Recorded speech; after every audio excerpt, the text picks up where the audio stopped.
que yo no debo recomendar ir a los toros, no debo. Yo creo que la gente tiene la libertad de ir a los toros, pero yo creo que mi posición debe ser una posición... ¿Recomienda ir al teatro o tampoco? Bueno, pero el teatro es diferente en el sentido de que es una cuestión pacífica. El teatro no despierta polémicas, no despierta, y yo creo que en este momento, bueno, pero sería, yo no despierto ni polémica. Yo creo que mi deber es de respeto, institucional, de cumplir con la ley, que por supuesto, eso lo tengo interiorizado, soy profesor de Derecho además, o sea que lo tengo claro, pero creo que tampoco debo animar a la gente a ir a los toros. La gente puede ir a los toros porque este es un país libre, pero yo no creo que yo deba animar a los toros.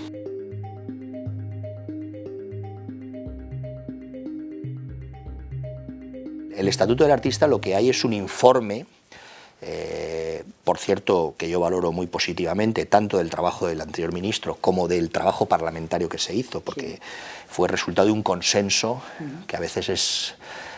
desgraciadamente es muy difícil de ver hoy por hoy en el Congreso de los Diputados, en la Comisión de Cultura, ¿no? Y de todos los grupos políticos entonces, digamos, mandatando a la realización de ese Estatuto del Artista, que es un gran proyecto, es un proyecto, yo diría, casi de legislatura, por lo que significa, pero evidentemente no está hecho, hay que hacerlo, y hay que concretarlo, y eso va a exigir un trabajo de distintos ministerios, que en definitiva se culmine con un gran marco, una gran norma de derechos y deberes que dé visibilidad al sector, a los sectores culturales, a los artistas fundamentalmente, que dé visibilidad y que dé reconocimiento de derechos y obligaciones en el ámbito laboral, en el ámbito de la seguridad social, etcétera, etcétera. Y el problema de la intermitencia, que es el que ellos siempre ponen de relieve y que es verdad, ¿no? que al final se cotiza a la seguridad social solamente los días que se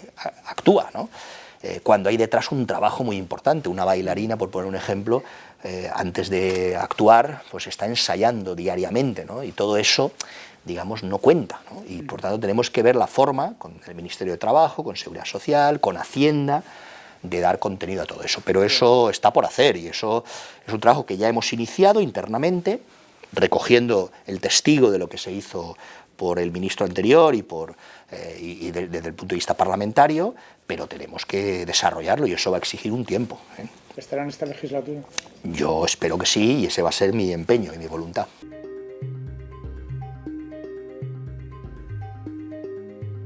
Ahí tenemos unos ítems, unas líneas que marca la propia definición del plan. Yo le he dicho un poco algunas, pues digitalización, transición energética, igualdad de género, cohesión social y territorial, y la cultura ahí va a ser importante también, porque mi idea es que nos proyectemos por todo el territorio español y que la cultura y el deporte sean palancas también de reactivación económica y de reactivación social en este momento post-pandemia o todavía con la situación de crisis que tenemos. Habla de una descentralización en la inversión. Sí. El no plan, solo de los grandes centros de Madrid, Barcelona, Sevilla. Los grandes centros los tenemos que asegurar, incluso reforzar, pero tenemos que llevar la cultura, universalizar la cultura también desde el punto de vista físico, a los territorios, que me parece que es una forma... Hacemos cosas ya con el programa Platea, por ejemplo, de las artes escénicas, que supone un recorrido del teatro nuestro, que depende del INAEN, por ciudades y pueblos de España, pero tenemos que revitalizar lo del lugar, ¿no? Lo propio, ¿no? Y ahí vamos a hacer un esfuerzo. Por eso el plan es un plan comprensivo, que pretende impulsarse por toda España y con todos los sectores culturales. Le he dicho ya que son en torno a 900 millones de euros, que son transferencias directas, no son créditos, por tanto, serán en torno a 200 y pico el año que viene, 200 y pico el siguiente, es decir, progresivamente, y eso lo tenemos que hacer con un diseño global, territorial, por toda España, para revitalizar bien el sector cultural y deportivo en todo el país.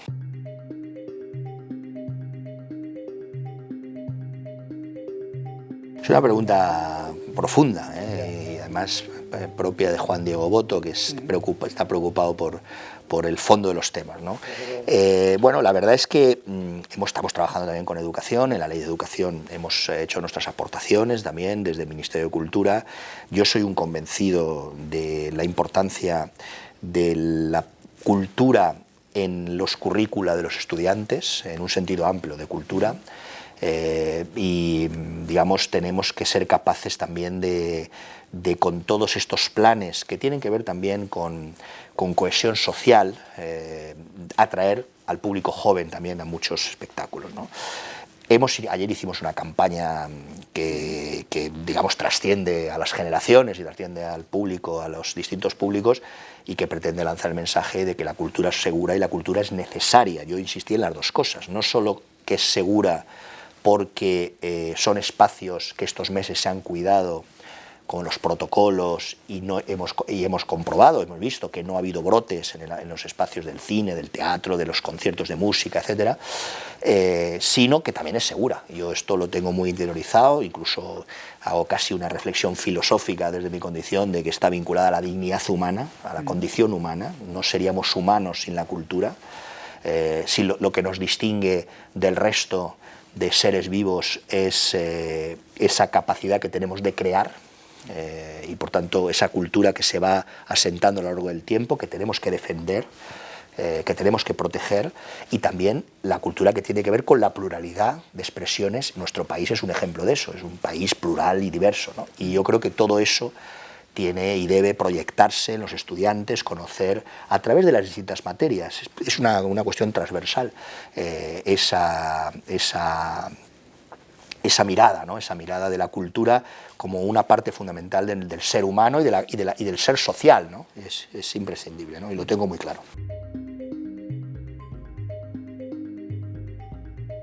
Bueno, yo no diría en los últimos años. Yo creo que iría a mayor abundamiento, iría más lejos. Yo creo que es verdad que deberíamos seguir haciendo un esfuerzo, no quiero decirlo en negativo, sino en positivo, deberíamos seguir haciendo un esfuerzo, antes cuando se me preguntaba por los jóvenes, por cultivar los valores cívicos. Yo creo que la cultura aquí adquiere otra dimensión, no solo los sectores, formarse y disfrutar del cine, del teatro, de los libros, sino también esa incorporación de la cultura como valores de convivencia, valores de civilización. Aquello que decía Fernando de los Ríos, que yo lo recuerdo muchas veces cuando le preguntaban si hacía falta alguna revolución en España, ¿no? Y decía, sí, la revolución del respeto, ¿no? Entonces yo creo que efectivamente tenemos que, es otra razón más para fortalecer la cultura entendida ahora como valores. O sea que le daría la razón a Dolera, pero añadiría que creo que es un trabajo que de largo plazo, que hay que perseverar, que hay que seguir, y que probablemente los problemas vienen de muy atrás, ¿no? ¿Ha venido a este ministerio también a hacer política? Sin duda. La política democrática es nuestra forma de entendernos en la vida social. Yo no soy un tecnócrata, soy un profesor de universidad, es decir, no soy un político profesional, digamos, en el sentido tradicional. ¿Ha trabajado? Pero, bueno, no, yo también que no, yo eso tampoco, yo creo que los llamados políticos también trabajan y mucho. Lo que pasa que es verdad que yo pues tengo, cuando pienso que soy, pues no me sale lo de político, me sale lo de profesor, es decir, pero es verdad que hago política, la hago comprometido con mi partido, formo parte de la Ejecutiva Federal del Partido Socialista Obrero Español, con el presidente, que fue la persona, digamos, que me animó y me invitó a estar en este mundo ahora del Ministerio de Cultura, y se lo agradezco enormemente, y por tanto tengo ese compromiso y esa vis política clarísima, o sea, lo tengo claro, y creo que además en democracia es fundamental hacer política con mayúsculas, no política de trinchera, que esa me gusta menos, pero la política con mayúsculas me parece que es fundamental. ¿Es necesario que en el Ministerio de Cultura haya un perfil ideológico? Bueno, no lo sé. Yo tengo ideología, por supuesto, tengo una formación, digamos, de mis maestros, pues de Gregorio Peces Barba, de Elías Díaz, que tiene mucho que ver con los valores de la institución libre de enseñanza, cuando hablábamos antes de la cultura en esos términos, ¿no? Y y es verdad que veo la política muy vinculada también a la ética pública, me parece que son dos, y al derecho, ¿no? Los tres grandes, y por tanto en ese sentido pues soy muy político, sí. Para el sector audiovisual en general, no hablo solo del cine, el diseño inicial que hemos hecho son 300 millones de euros. Por tanto, es verdad que ahí incluimos series, incluimos producción audiovisual, el videojuego, ahí estamos a caballo con el Ministerio de Economía, porque es un mundo que se sitúa en los dos espacios, pero hablamos de 300 millones de euros, o sea que es más de esos 100, ¿no?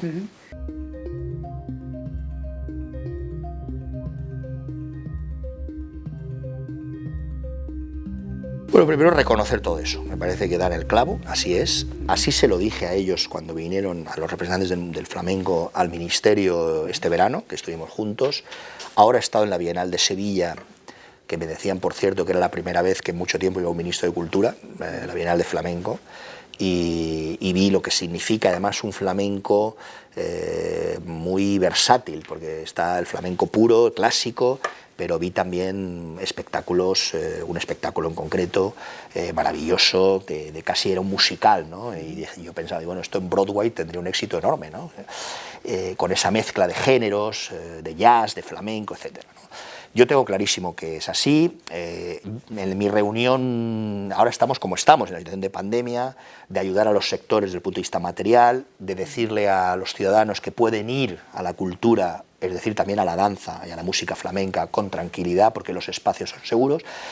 Y yo he hecho un esfuerzo también en mi reunión última en Berlín con mis colegas de cultura para que se trate de facilitar las salidas, con garantías siempre de salud, por supuesto, a los artistas, que no se le exijan los requisitos del que se exige al conjunto de la ciudadanía, porque es verdad que si tienen que hacer una cuarentena de 10 días, etcétera, etcétera, etcétera, pues no tiene sentido. Y nuestros grandes artistas de flamenco, muchos de ellos se proyectan hacia afuera, hacia el mundo, ¿no? Y el otro día el embajador de Japón me decía cómo aman el flamenco en Japón.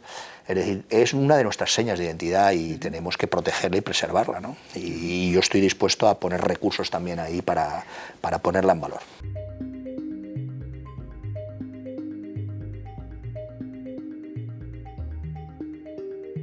Estos momentos, hasta diciembre, en este tiempo real diríamos, lo que hemos pedido al Reina Sofía, que compre obra con recursos que derivan del decreto que se aprobó. Por tanto, eso lo iremos completando después cuando entren en vigor los presupuestos del Estado y el plan de recuperación, pero de momento en estos meses hasta diciembre, con el decreto de 5 de mayo de apoyo a la cultura, donde había unos recursos específicos para compra de arte contemporáneo español, de autores españoles. 1,5 millones, si no recuerdo mal. Creo que al final, entre unas cosas y otras, llegábamos a 1.800.000 euros. Que es verdad que bueno, pues es una cantidad que debemos mejorar, o sea que mi voluntad es trabajar en la mejora de todo eso y tenemos una oportunidad ahora con los planes de recuperación. No recuerdo ahora si la norma exige que las galerías también sean españolas, no lo recuerdo eso. Creo que no. Bueno, pues, esa es la petición que me transmite. Pues tomamos nota. No solo a ver, hablaré. Español, ya, galería española. Pues eso lo vamos a estudiar si falta esa parte para ver cómo lo podemos mejorar.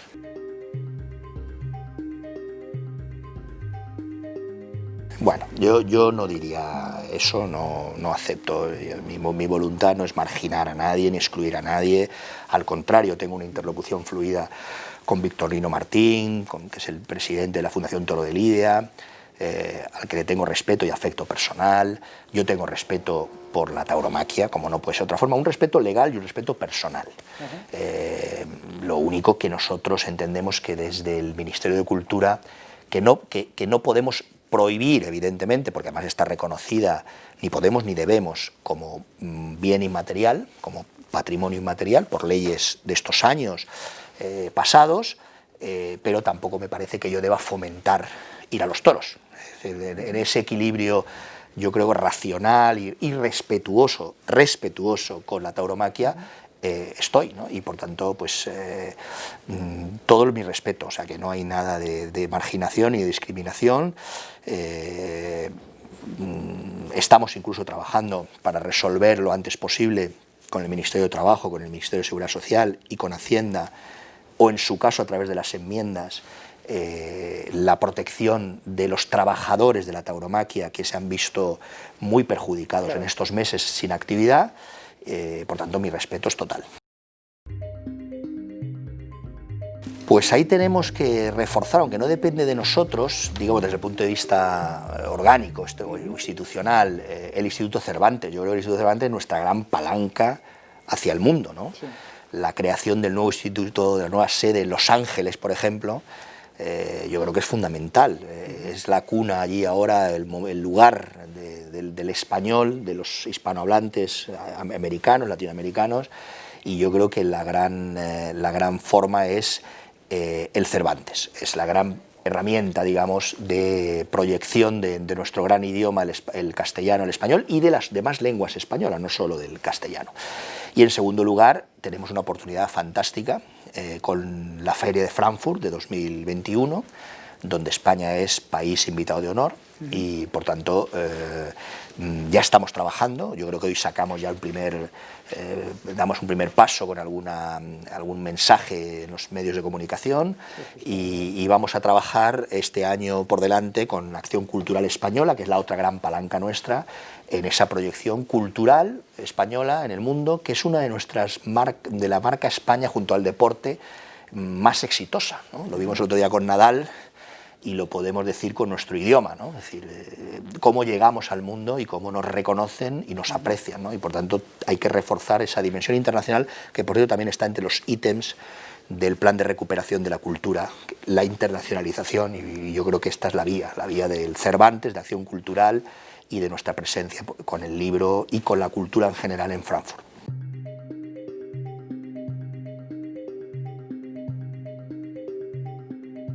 Bueno, yo creo que hay que reforzar eso, yo creo que hay que reforzar, sí, hay que reforzar eso, hay que intensificarlo. Esa es una gran, lo que está inventado, yo creo que no hay que cambiarlo, ¿no? Lo que funciona bien, lo que seguramente hay que hacer es reforzarlo en estos meses próximos, ¿no? Porque es verdad que llevar autores, autoras relevantes de la literatura. Ayer concedimos el premio nacional de literatura infantil y juvenil a Barceló, a Elia Barceló.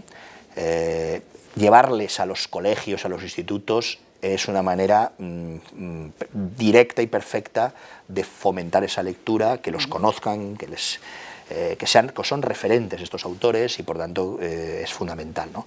Y ahí la Dirección General del Libro está haciendo un trabajo muy potente, también con toda la industria del libro, para favorecer y fomentar la lectura.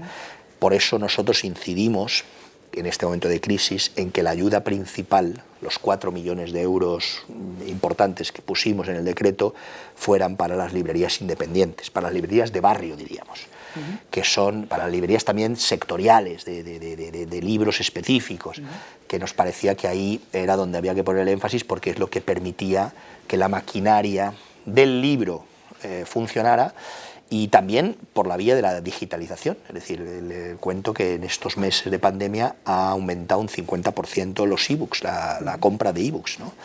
Que por cierto bajamos el IVA también hace poco tiempo, del 21% al 4%, que era una demanda histórica del sector del libro, que no se podía por los límites de Europa, pero que por fin hemos podido hacer y se ha recogido con satisfacción.